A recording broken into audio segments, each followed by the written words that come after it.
Hello and welcome to this latest RSM coronavirus webinar. Today we are looking at the updates to the coronavirus job retention scheme with some deep dive examples to give you a complete picture and also the wider considerations relating to your workforce and teams as we begin to reverse lockdown. There are many familiar names coming up on the webinar, but for those of you that are new to RSM webinar series, you're very welcome. The information you will see and hear is correct as of June the 2nd, and we will do an updated event on this topic when further guidance is released. All our previous webinars are still available on our Coronavirus Hub. Please visit rsmuk.com, where you will find a wealth of guidance. But please do contact us should you need any specific business advice during this pandemic. We are here to help you. We are recording this event and it will be posted on our Coronavirus Hub later. As with our other webinars, please do use the Q&A functionality to pose your questions, and I'll try to get through these and ask our panelists as many questions as time will allow, and you can see on the screen the instructions to use the Q&A function. So what are we specifically looking at today? Well, here's our agenda. We're going to start by going through some of the business stages that we think are important during this crisis. Then we'll look at the job retention scheme, particularly the new stage 2. Then we'll look at the rebate scheme for statutory sick pay. And then we'll move on to the people aspects of reactivating your business and planning your workforce structure changes. In terms of your RSM team today, my name is Simon Hart, and as ever, I'm hosting these events. I'm joined again by Carolyn Brown, our Specialist Employment Relationships and Disputes Solicitor, who heads up our employment legal team at RSM. And it's also a return visit from Susan Bull, our specialist in helping employers in mitigating and managing people-related costs and risks from a taxes viewpoint. And finally, we're joined for the first time in our webinars by Hannah Gibson Patel, one of our senior HR consultants, who specializes in people strategies, change management, and organizational culture and employee engagement. So let's start by setting the scene with our 4 main business stages of this crisis as we see them. Firstly, there's the react stage. This was the going into lockdown stage, the immediate actions that we all took, some of them knee-jerk, when going into the crisis, and we're certainly beyond the react stage now. Secondly, there's the resilient stage, the kind of surviving the situation, taking appropriate actions to maintain your business over the immediate and medium term, making use of the state-backed schemes and supports available. But it's more than that. It's assessing the critical operations and your critical relationships with customers and suppliers. Thirdly, there's the reactivate stage. Now, that's arguably where many business sectors are now, considering when, how, and the implications of reactivating your operations. And then finally, and this isn't the topic for today, there's the reimagine stage. Now, this is certainly one that every organization will have to consider at some stage during the next few months. It's that stand back and embrace change, whether that's technological change or working practices. This is covered in other RSM Adapting to Change events, so please look out for more information on that. But for now, it's stages 2 and 3, resilience and reactivate. Now, depending on where you are in that journey, we think every business in the UK is somewhere between those two, between surviving on the day-to-day basis and coming out of lockdown and reactivating. So there's the areas that we'll be focusing on during today's event. So let's start off today's event, and I will hand over to Susan Bull now. Thank you, Simon. So I'm going to talk firstly about the job retention scheme and then cover a little bit about SSP. So we had an announcement on Friday, the 29th of May, in relation to the new version of the scheme that will be in place from the 1st of July. But there are some key dates to bear in mind. We were told that the current version of the scheme will close on the 30th of June and that no new entrants will be allowed after that date. And in fact, by the 30th of June, furloughed employees must have been furloughed for 3 weeks. So the last date for new people to be furloughed is the 10th of June. As I say, from the 1st of July, we've got a change and we'll have flexible furloughing. This will permit any time, so an hour or a shift pattern, for people to be furloughed or paid or a mixture of both. From the 1st of August, however, employers will be asked to contribute towards the wages for furloughed employees by contributing in relation to the national insurance and pension contributions on furloughed pay. We move on to September and we'll have a further change. An employer can claim 70% of the wages up to the cap, but will still have to contribute to the employer's national insurance and pension contributions. And then as we move to October, towards the end of the scheme, employers will have to contribute more and claim only 60% of wages up to the cap and pay the national insurance and the pension contributions. And the scheme, we are told, will end in October. We've already had over 1 million employers sign up to the scheme and furloughed 8.4 million people with 15 billion claimed, and that's up to the 24th of May. So this has been a valuable scheme for employers. So what do we know at the moment about the new scheme, and what don't we know? So our known knowns. Well, we know that payroll calculations currently have been different in relation to grant claims to normal contractual hours, where we've had a difference between calendar days. It is likely that this will continue. We also know that the government have tabled legislation in the finance bill to deal with overclaims, because we've been told to date not to process by recorrecting claims in a previous or next period. So when the finance bill is passed and the legislation is passed, we will have 30 days from that date in order to make any corrections to previous claims. After that date, people will be expected to make any corrections within 30 days of a claim. In relation to calculations, people have struggled with salary sacrifice. This impacts the amount of furlough pay because your reference pay is reduced, but it also has a knock-on effect to the benefits you're providing or the amount of money you're paying if you have, for example, things like pension salary sacrifice. And I would urge people to look at the pension regulator's website if they're dealing with pension salary sacrifice. There's some very clear, good examples there. Employers will have until the 31st of July to make any claims in respect of the period up to the 30th of June. So we will in future be having to make claims on a regular basis, and you'll have a catch-up period to make claims prior to the 30th of June. So some employers I know have been waiting before making claims. They won't be able to do this going forward. We have a minimum of 21 days where an employee must be furloughed, and obviously they must not, until the 30th of June, be working during that furlough period. And in fact, I'm told that in the last 2 weeks, we've seen a 135% increase in the number of employees reporting to HMRC fraud in relation to furlough because they've been asked to work when they've been furloughed. And the number of reports now stands at 1,868. If employees are training, then you have to pay them national minimum wage. Further guidance will be available on flexible furloughing and the new scheme on the 12th of June. Obviously, this is significant because it's after the 10th of June when you can last put somebody on furlough who hasn't been furloughed before. What we don't know is what exact guidance will be available, whether it will be the legislation or just HMRC guidance at that point in time.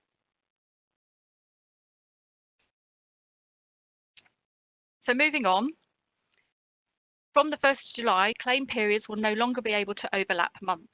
You will have to claim on a per monthly basis or at least for a week. So you won't be able to overlap a period by doing mid-month to mid-month, for example. So there's a minimum period that you must claim for a week. So if you're paying weeklies, it will just be weekly paid.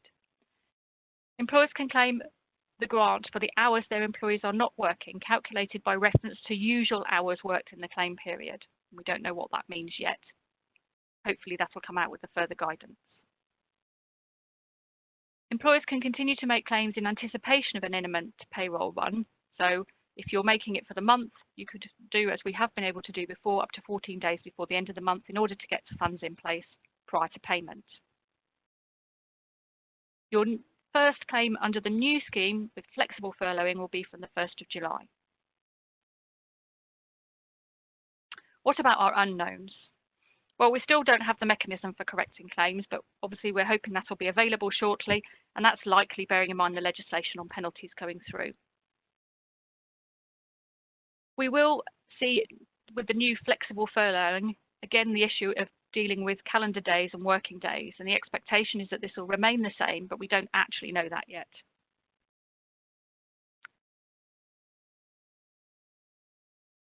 The claims cap will be a proportion of the hours not worked, i.e. the furlough amount. And obviously that's phased out throughout the period. Employers will have to report normal hours and hours worked. And it's not clear yet whether this will be based on the same period last year or based on just what's considered to be normal. So there's complications, therefore, with 0 hours employees. We will need new furlough agreements because you must agree in writing with your employee any changes to their terms, which presumably will agree what working hours they're doing under flexible furloughing. Each period you need to change it. We're told that the scheme is going to be restricted to employees who are previously furloughed. Again, it's not clear what this actually means, but there's a key bit of information here which makes that very important. The proposed changes also introduce a limit on the number of staff who can be included in a claim, and this is based on the maximum staff ever included in a single claim pre the 1st of July.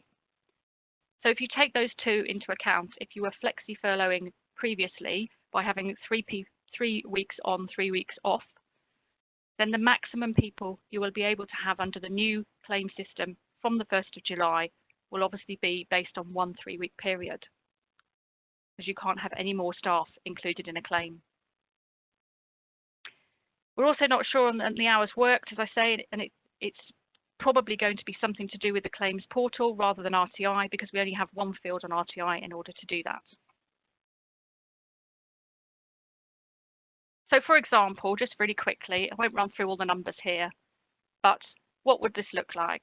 Well, we have an employee here who was told they were put on furlough on the 5th of June. So they were furloughed from the first working day, which is the 8th. They're newly furloughed before the 10th, so they will qualify going forward into July.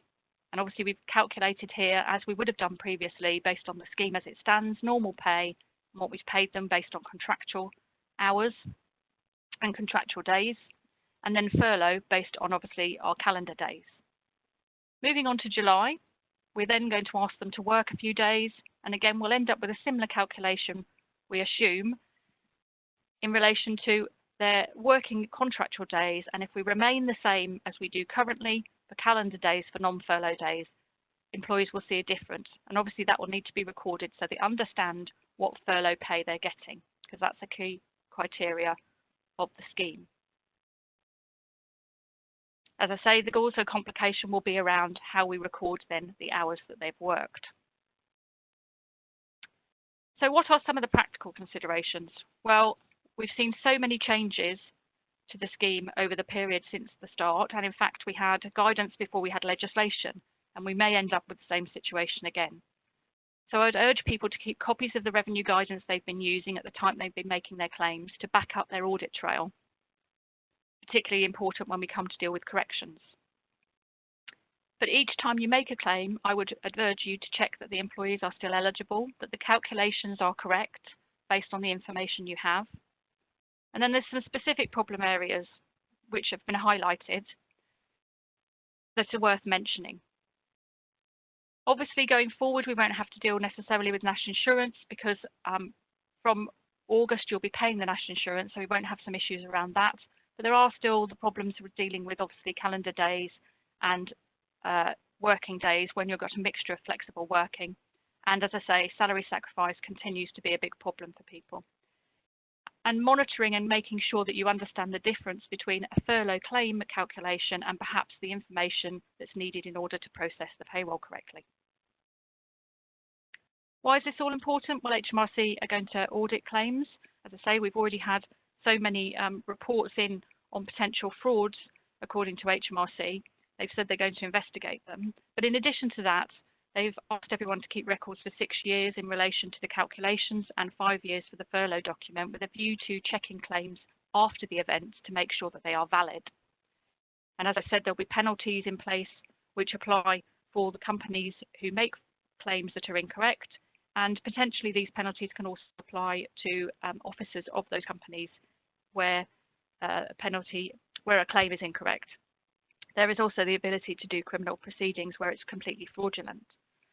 So what kind of checks might HMRC do? Well, likely to be around the furlough agreement, obviously the calculations that you've done, and potentially they could even check whether people have been working.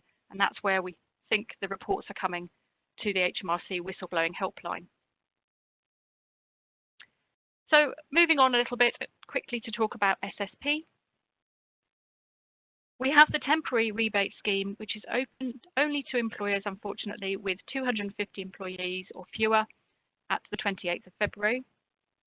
The scheme allows those employees who are able to claim to make a claim in relation to 2 weeks' worth of SSP via a portal, which has been open since the 26th of May.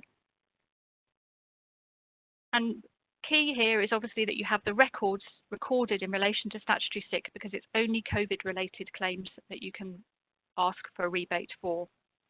Actually, this is key going forward, that you can differentiate between normal SSP and COVID-related SSP, because COVID-related SSP, you qualify from day one. We also had an announcement in relation to those asked to isolate because they've been contacted by the track and trace service, and they've been told that they will receive SSP for 14 days. So now I'd like to hand over to Hannah.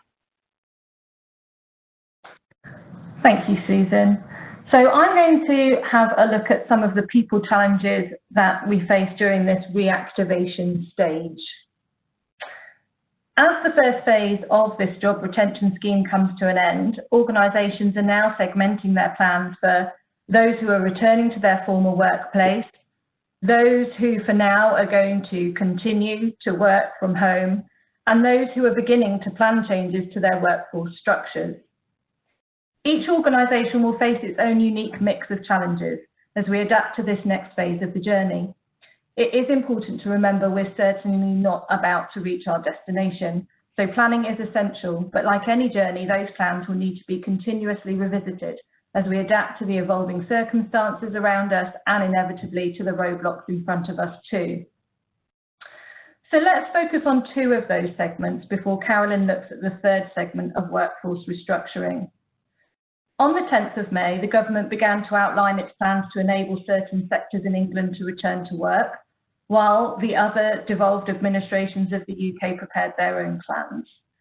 There are 8 sets of workplace-specific guidance set out on the screen there for you, and separate guidance again for education and childcare settings, as well as public transport operators. And essentially, each of the guidance documents focuses on the effective management and mitigation of risk related to COVID-19. We obviously know that we cannot eliminate this risk, but as employers, we do have a legal responsibility to protect workers and others from risk to their health and safety. Each of the guidance documents produced focuses around 5 key requirements. The primary one is the requirement to work from home if you can. Businesses and workplaces should still continue to make every reasonable effort to enable working from home as a first option. There is some suggestion that we may see the right to request to work from home beyond lockdown become law, and we'll look at that in a little bit more detail shortly. If organisations cannot work from home, then naturally a robust assessment of the risks associated with COVID within the workplace must be carried out. The government risk assessment form has to be signed, and bearing in mind the obligations of directors in the area of health and safety, it should be signed by a person in authority who's fully satisfied themselves that it is correct and comprehensive. Whilst employers with less than 5 employees do not have to have a written risk assessment, clearly it would be advisable to do so that you can share it with your staff. Employers should also consider sharing their risk assessments on their website, and the expectation by the government is that employers with over 50 employees would do so. There's also an additional requirement to display signage within the workplace confirming that you have complied with the government guidance in this area. I think it's important to note here that employees who normally do the work will have the best understanding of the risks that are involved in their roles. So involving them and or their representatives in making decisions can build a culture of collaboration, trust, and joint problem solving. This is really important so that people not only feel included in the decision making, but also feel jointly responsible for maintaining the agreed measures put into place, so a sense of ownership. The following 3 obligations centre around maintaining social distancing, what to do if you can't keep 2 metres apart, and of course the provision and practice of vigorous cleaning, hygiene and hand washing. Now naturally this is going to impact on a number of things. Office space design, investments in signage and floor markings, spaced appointment systems for visitors and customers, which may potentially elongate the normal working day. And where distancing can't be maintained, organisations will need to consider barriers between workstations, much like we see at the supermarket checkouts now, perhaps staggered shifts or start or finish times, perhaps rotation of groups of employees to reduce contact with one another, or bubbles like the education sector has introduced. Facing away from one another in lifts and in close contact areas, and of course the provision of PPE, which we see already in the retail sector, organisations such as Primark offering to provide gloves for all of their staff. In terms of cleaning and hand washing, issuing clear guidance and enhanced facilities, deep cleaning of busy areas and frequently touched items such as door handles, printers and communal areas is clearly going to be essential. Briefings for employees upon return will help to reduce the anxiety they may be feeling. Sharing video walkthroughs prior to their return to work will help to psychologically prepare staff, and clear signage will help to embed the new practices and ensure standards are maintained. So moving on to the protection of employees. Of course, not every employee will be able to or should return to the workplace. Employees who are shielding, known as the clinically extremely vulnerable, will need to remain away from the workplace, either working from home, furloughed, or on SSP. Those who are at high risk of severe illness, known as the clinically vulnerable, will need to either remain away from the workplace or, if they're able to return, should be offered the option of the safest available roles within the workplace. Particular attention should also be given to those who live with people who are shielding or those employees who are pregnant. There will, of course, be others who can return to work but shouldn't because they have symptoms of COVID-19 or live with someone who has symptoms or may have been advised to self-isolate as part of the government's track and trace system. These individuals will all be eligible for SSP. So just a couple of practical notes here. SSP is available for 28 weeks in every 3 years, and the maximum furlough period between the 1st of March and the 31st of October exceeds 34 weeks. So if employees have been on SSP during this time, their entitlement will inevitably come to an end. Carolyn will look at this in a little bit more detail later. Also, if you've not already done so, and underlining what Susan had just said about SSP, we would advise that any COVID-19 related sickness absence is correctly and consistently categorised within employee absence records and data management systems, or if it can't be, that it's held separately. As Susan said, not only does this category of sickness qualify for payment from day one, but also it's likely that in future, when reinforcing absence management policies and possible sanctions, or creating redundancy selection criteria, or in more generically reviewing absence across the organisation, that COVID-related absence will need to be clearly identified, carefully considered, or possibly even discounted, which will be difficult to do where records have not been correctly maintained. In terms of testing staff for the virus, either as an employer or utilising information from other tests employees may have had, the information those tests provide naturally falls within the category of sensitive personal information for data protection, and so retention of that information and any sharing of it all brings the normal GDPR risks. So we would therefore recommend referring to the Information Commissioner's guidance to manage that risk appropriately. Whatever plans are in place around reactivating the workplace, it's really important that we do not unintentionally discriminate or create an unnecessary negative impact on some groups compared to others, such as those with disabilities or caring responsibilities. So a lot to consider. Turning our attention now to those who will remain working from their homes. There is an awful lot of discussion taking place around the benefits of home working and a more flexible approach to remote working for the long term. Some organisations are naturally questioning whether it's even right to require employees to return to the workplace. Where productivity has not suffered through home working, employees have effectively balanced or juggled home and childcare commitments with their work and have reclaimed their commuting time and costs with well-reported benefits to the environment too. Unlike the flexible furloughing scheme which Susan just discussed, or any organisation-led proposal to change working arrangements, which Carolyn will come on to shortly, flexible working requests are initiated by employees, but may well provide some very similar-looking solutions regardless of who is introducing the change. Certainly for those who are shielding and those who are anxious about commuting and returning to the workplace but that don't need to, a flexible working request would help facilitate this change to their terms and conditions of employment, whether temporary or permanent. And of course, for disabled employees, the employer has an obligation to consider reasonable adjustments anyway, and working from home may well qualify as a reasonable adjustment once the current blanket mandate to work from home is eased. As well as working from home or remotely, a flexible working request may also cover reducing hours to part-time, changing or flexing start and finish times, or perhaps even compressing working hours over fewer days. And the current right to make a request is available to employees with at least 26 weeks service, but who have not made a request within the last 12 months, and to all employees who are parents or carers. But this may be set to change. Even before the current pandemic, plans were in place to make flexible working a default option for all.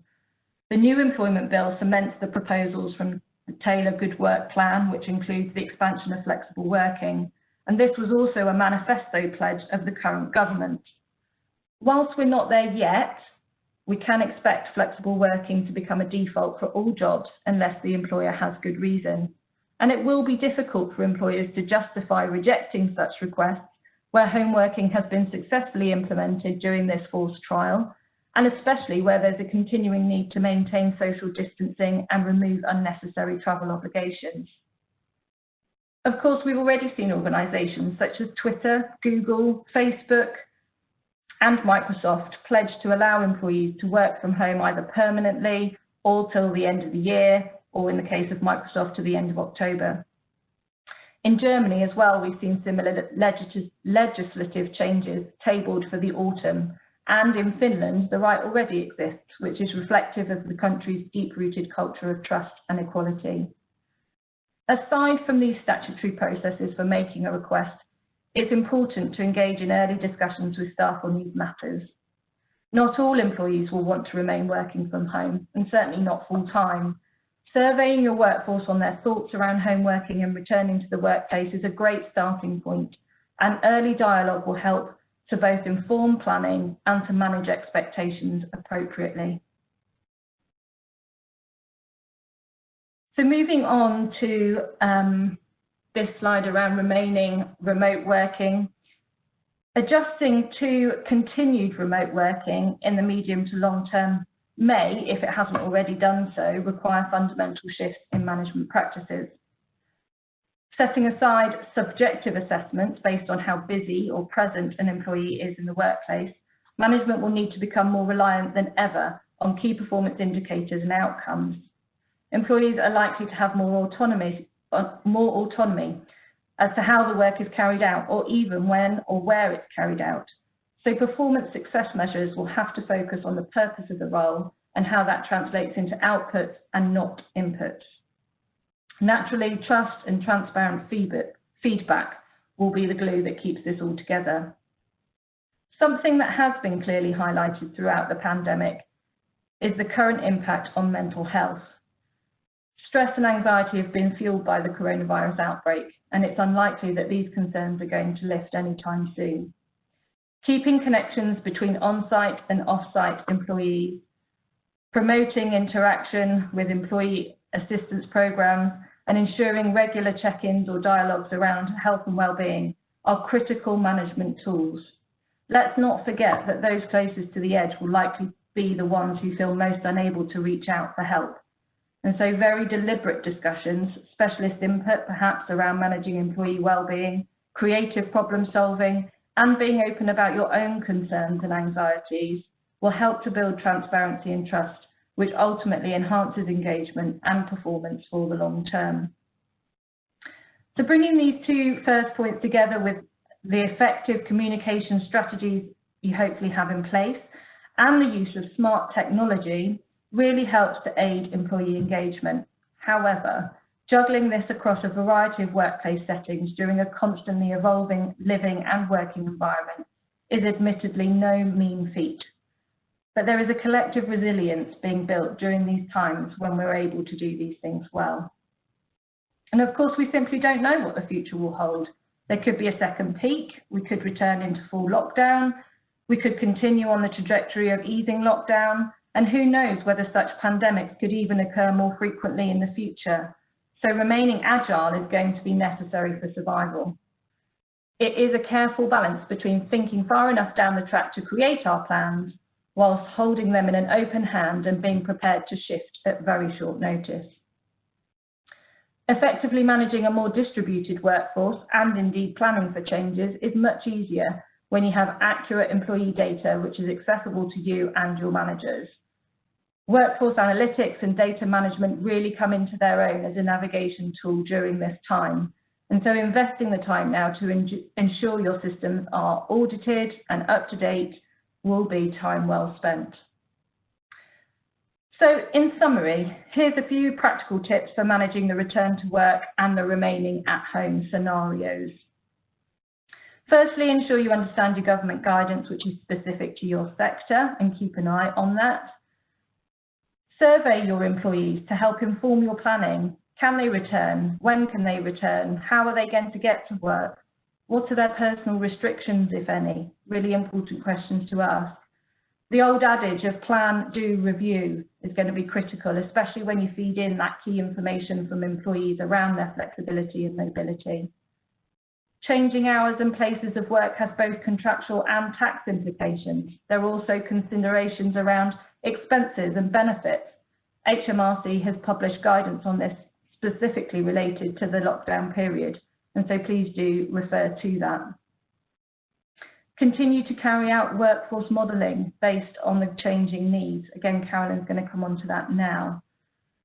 And then it's really important to over-communicate at the moment because employees have to quickly become familiar with a new set of rules, not only for living, but also for the workplace. So providing visual prompts will really help remove the stress of ambiguous situations. It's almost like re-inducting your workforce, if you like. Keep mental health as a rolling agenda for team meetings and catch-ups, or maybe even introduce other initiatives to break the stigma and keep the conversation alive. And finally, our ability to evolve and adapt is going to be directly correlated to our ability to reflect and learn during this time. What's working? What's not working? Where do we need to improve? What's coming over the horizon? How do we respond? Are all really important questions to ask on a frequent basis, and remember to include everyone in the discussion. Interaction, empathy, and a shared purpose are going to be key to ongoing engagement during this time. So Carolyn, I'm going to hand over to you now to talk about that final segment of workforce restructuring. Thank you, Hannah. As Hannah said, I'm going to cover the planning needed for that third segment of workforce structure changes to be carried out over the next few months. We can now do this planning because, as Susan explained, we do have visibility as to the level of support which the Coronavirus Job Retention Scheme will provide to organisations who are severely affected by it by the coronavirus until it ends on the 31st of October this year. So I'll start with some practical planning tips on making workforce structure changes, and at the end I will also summarise the planning actions specifically on the Coronavirus Job Retention Scheme over the next couple of months. Proper informed advanced planning is critical to success on making workforce structure change. Since, as Susan has explained, there do remain known unknowns, this is certainly not straightforward, but I hope that this section will be informative as to the many regulatory and legal elements which do need to be covered. So making these changes successfully can have long lead times. So now really is the time to plan them through with some informed advice. So here are 3 actions or work streams to cover that planning. The first action is to model the different options available to manage the workforce costs, to look at how flexible furloughing will assist once we have the detail on the 12th of June, to understand what is required for changing terms to part-time working to support flexible furloughing, to understand and appreciate the impact of the tapering of the reclaim values, and also to understand redundancy obligations. And the second work stream is to assess the level of grant support or business cost support for these elements. So looking at contract change and redundancy consultation periods and what support will be available for those, whether support will be available for the cost of holiday pay, notice pay, and other redundancy termination payments. And last but not least, very importantly and not to be overlooked, the critical obligation of checking current furlough agreements and whether they remain fit for purpose. These are the documents which contain the contractual obligations at present. They're likely going to contain the key ones. So it's very important to have a look at what they say as to the length of the furlough period, to understand whether they give sufficient clarity over pay during furlough, to therefore adapt them to make sure they will cover the part-time flexible furloughing pattern, and also make sure they're going to be fit for any requirement that holiday is taken during furlough leave. So let's turn now to understanding the obligations in this area. Workforce structure change in the current environment won't just involve redundancies, although these may be required. The new normal is likely to bring the need for contract changes as well. It has already involved contract changes, but as well as the updated furlough agreements, these new changes may be more permanent. And if they're not agreed by individuals, businesses may need to take other steps, such as a dismissal and offer of re-engagement on those changed terms to achieve this. So I've indicated here on the slide that for the purposes of understanding whether collective redundancy consultation is required, it is necessary to aggregate any changes which are due to changes of terms and to be affected by a dismissal and re-engagement, those in relation to redeployment also seeking to be achieved by that means, and redundancies. And the trigger for the requirement of collective consultation is if there are 20 or more such terminations proposed by an employer within a 90-day period at one establishment. Then you need prior collective consultation either for 30 or 45 days, dependent on the numbers in scope, ahead of that first termination taking effect. So let's turn now to some of the actions which are continuing at the same time. Now, I do appreciate there's a lot on this slide, but if you like, it's to emphasize there's a lot going on. It's all going on at the same time and in real time. The top of the slide was just to highlight the dichotomy that Susan referenced in relation to some of the requirements being calculated by working days and others of the obligations in terms of consultation, for example, being referenced by calendar days, and there are differences between those over the 5-month period that we're talking about. The second element on the slide was just to flag the differences in relation to the furlough grant reclaim values, the fact that in order to use the scheme, one will need to furlough people from the 10th of June, that July will facilitate flexible furlough once we get details of that on the 12th of June, and then from August, the tapering of the support available under the furlough scheme, finally to it ending in October that Susan explained. Then I wanted to flag the point I made just now in relation to the obligation to consider those terminations as redundancies which may be made over a 90-day period. And I've just set out on the slide the 3 90-day periods commencing at the beginning of the next, or this month, and the next 2 months, which may elapse over the period that we're likely to be planning for. And then finally, just to remind and flag about the collective consultation period, for 45 days if we're talking about 100 or more redundancies in that wider scope and sense of the word, or 30 days if it is 20 or more. And then a reminder that holiday pay accrues right through to the termination date, including to the end of the notice period. So let's now bring this together in an example. We look at a hairdressing business that has 3 shop branches. As of the 1st of March, it had 72 employees. But when the pandemic hit, it was not able to furlough 4 of its new employees because they weren't on the payroll at the appropriate time. They were terminated, and those would be considered terminations in scope for calculation of redundancy numbers. And we can see that as the months have gone on over the period from the end of March, when those terminations took effect, to the 1st of June, 5 employees resigned. Those are not counted for the purposes of looking at redundancy numbers for collective consultation. And we can see the state of the workforce at the beginning of June, where there are still 63, 10 from head office working from home, only a very few active, and 47 are furloughed. So the business is now planning to reopen. Let's have a look at what they may need to do whilst they reopen. With a planned reopening of the 4th of July and 63 employees, there's a couple of things which immediately are evident. First of all, we are to understand in this example that of those in head office working from home, actually 6 of them are required to be working in the workplace, not from home. So there may well need to be a conversation with them as to how that's going to operate. But more critically, for the purposes of the example, we've assumed that these are full-time employees and that we have them assigned to each of the shops virtually equally. But with the social distancing rules, government guidance that Hannah referenced, they are not able to open with all that staff complement. In fact, they can only have half of them working at the same time. So the planning will need to go through how that's going to be managed, what is the impact on the staff, and again, for the purposes of the example, I have assumed that that social distancing obligation, regrettably, is going to continue right through to the end of the furlough scheme and beyond.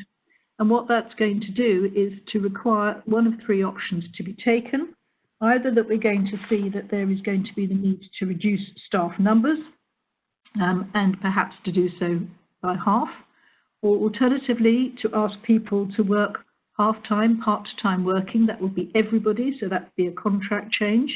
Or maybe if there was the possibility to work a very long hours day, there could be 2 shifts.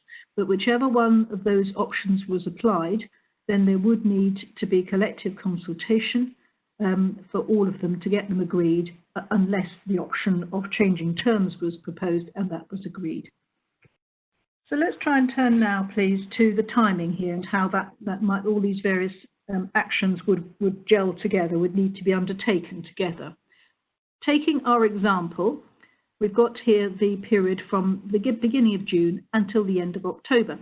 And we'll see that for the first couple of weeks in June, the business is planning how they're going to get ready for their short time working.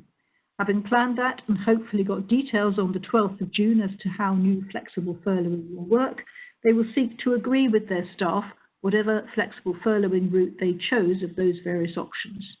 Meanwhile, during June, they are planning the physicality of reopening that Hannah explained, and that will continue through to the end of the furlough period in terms of the operational delivery.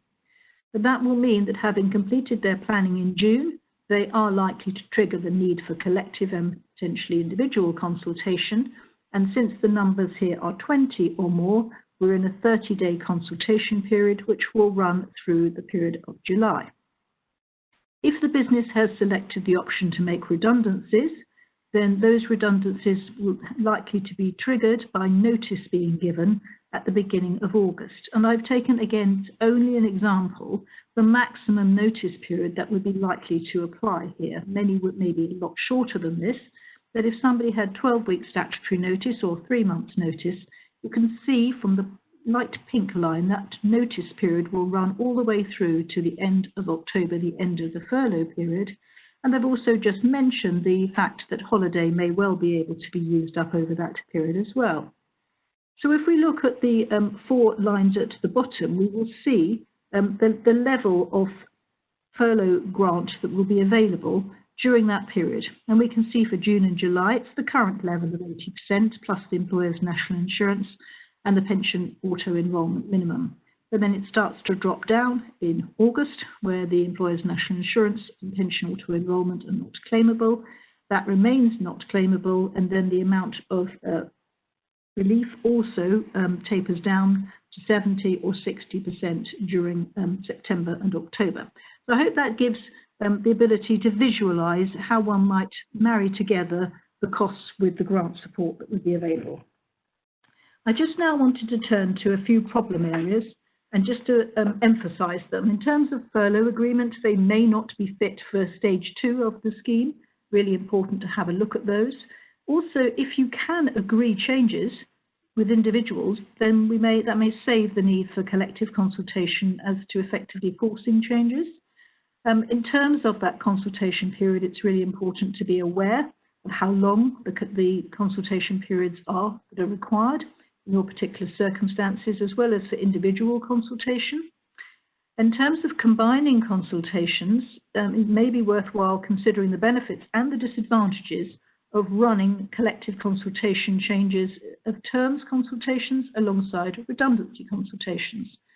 And be careful about notice pay, because there needs to be clarity obtained as to the value and cost of notice pay and whether it is furlough pay or a different level.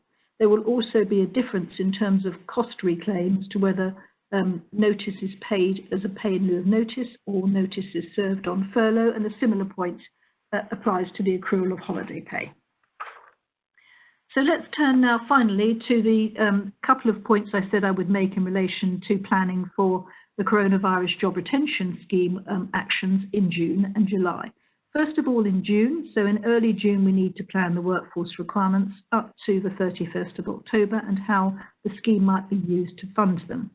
Before the 10th of June, to instruct and agree with any newly furloughed employees that they must cease all work for 21 days. Again, consider by the 10th of June whether we will need to take any special actions to furlough shielded employees who might no longer be able to work from home for a period, bearing in mind the cut-off date. Then hopefully we will, on the 12th of June, get both the details of flexible working and the claims calculation basis. So therefore we'll be working on our new furlough agreements during June and planning alternative options if we can't have things agreed. And then finally, in terms of July, the workforce planning options for July in relation to the job retention scheme will be not only to ensure that our furlough agreements are updated, but actually to activate them, particularly, for example, asking for holiday to be taken. Also to activate that flexible furloughing, see how it works, see how regularly we need to adapt it to business requirement. As Susan mentioned, we should get the ability to correct pre-end of June claims by the 31st of July. And then by the 31st of July, we'll need to have made all the claims under the first stage of the scheme for the period up to the 30th of June. So I think we're going to turn to some of the questions now. Thank you, Carolyn. We've got lots of questions coming in, so I'm going to try and get through as many as I can.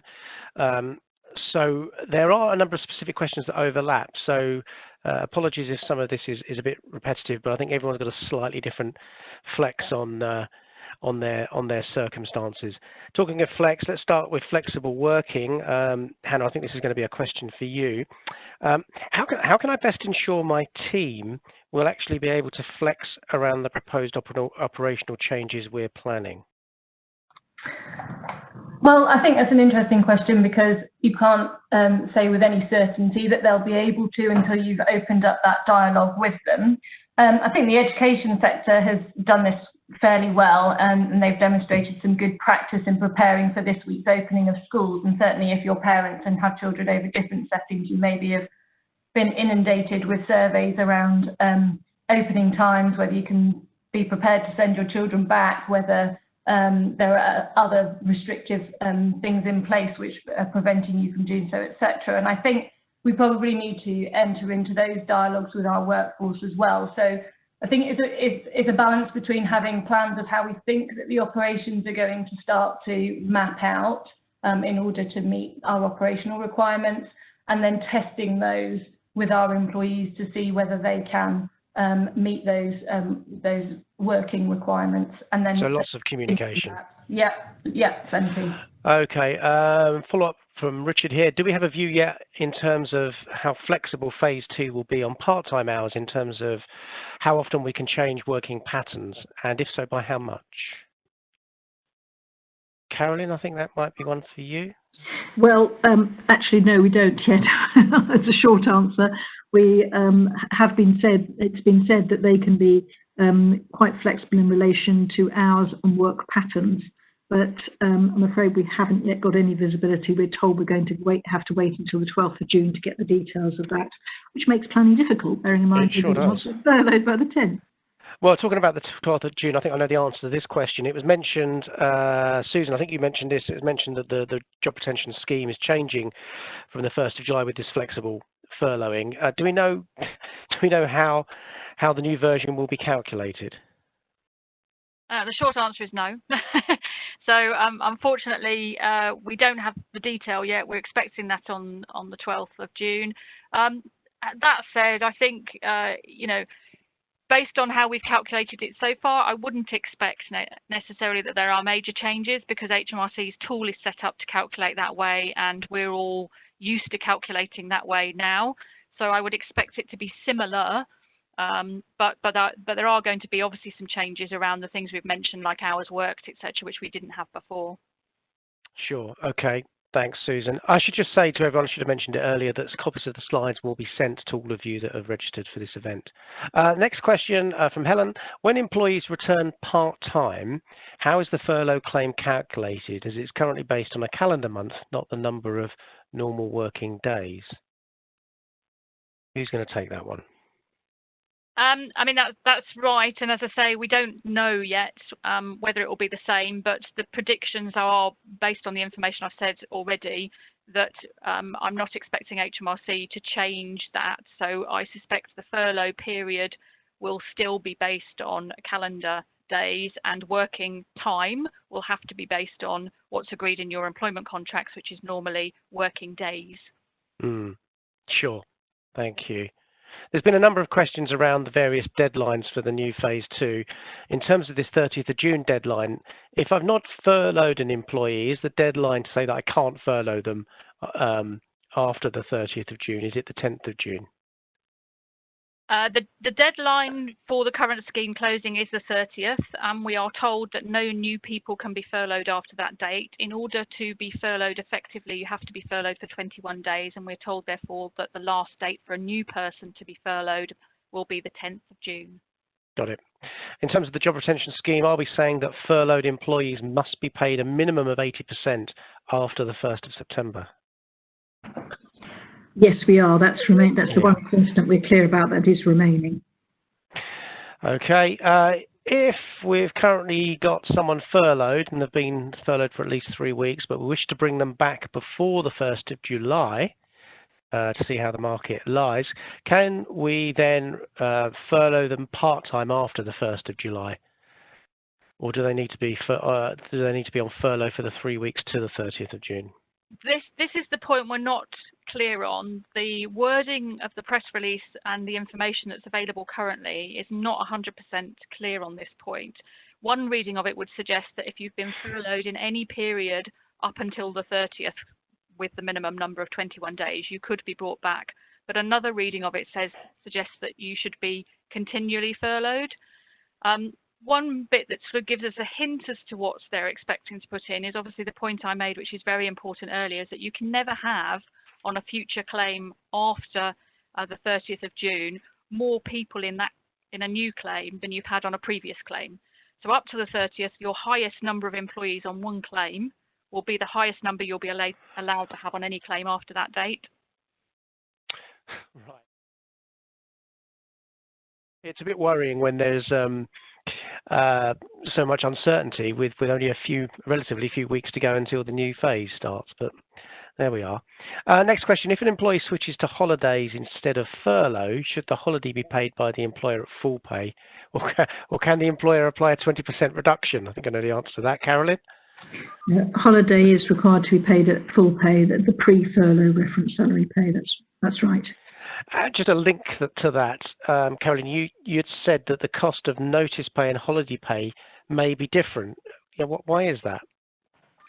Okay, so in relation to notice pay, first of all, it's the reclaim value. As I believe I may have said, if notice pay is paid as a pay in lieu of notice, that's not reclaimable.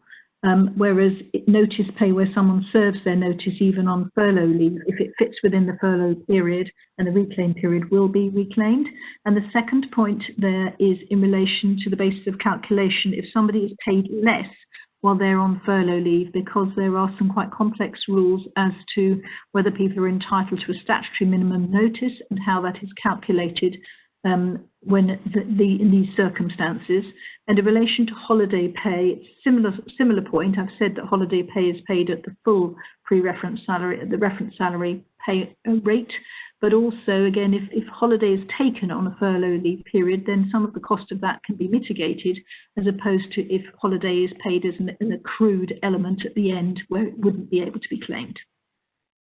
Thanks, Carolyn. Let's move on to redundancy. Can you make someone redundant whilst they're on furlough, Carolyn? We thought that the new version of the scheme was going to have some restriction on this.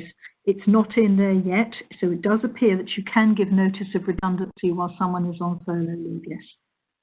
And you can initiate that right now then, right, okay. Let's have a look.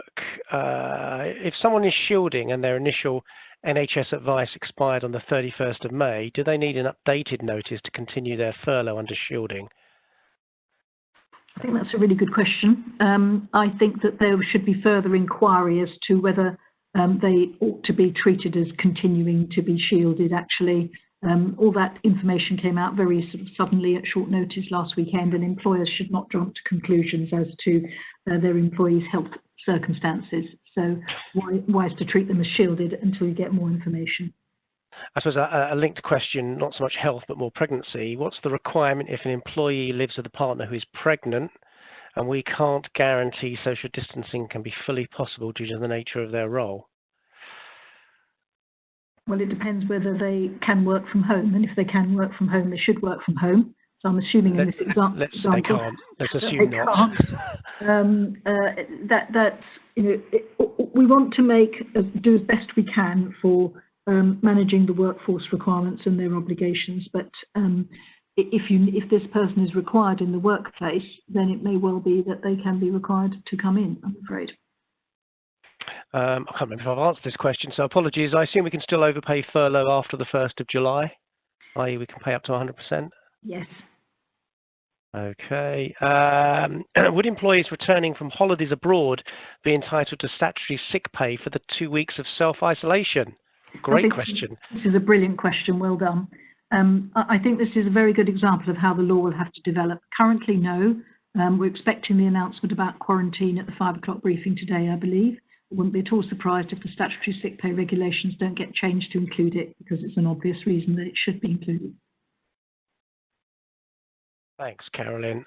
I'm just very conscious of time. We've only got a minute or so left. So thank you for all your questions. Sorry if we didn't get around to your specific question. Please reach out to the team and we'll do our best to try and help you. In terms of how we can help you, you can see on the screen some of the areas where we've been really offering support and help to the middle market. So, things around real-time advisory and guidance and costings, designing support for you and your workforce, and actually the services aligned to help with your reclaim calculations, because as we've seen here, it's a complex situation, and we know that HMRC will be looking at missed claims and overpayments in the months ahead. So please feel free to reach out to us. We're delighted and here to help you. In terms of getting in touch with us, please use the COVID-19 inquiries at rsmuk.com email address and visit our hub, our coronavirus hub, for a whole wealth of information, particularly relating to not just this, but also the reimagine aspects of your organisation. In terms of preferences on our website, again, just link into the preferences section just to make sure that we are able to send you specific information relevant to your needs and sector. So with that, that concludes our webinar. Thank you so much for your time this afternoon. I hope it's all going well with you, and we hope to metaphorically see you soon. Take care. Bye-bye.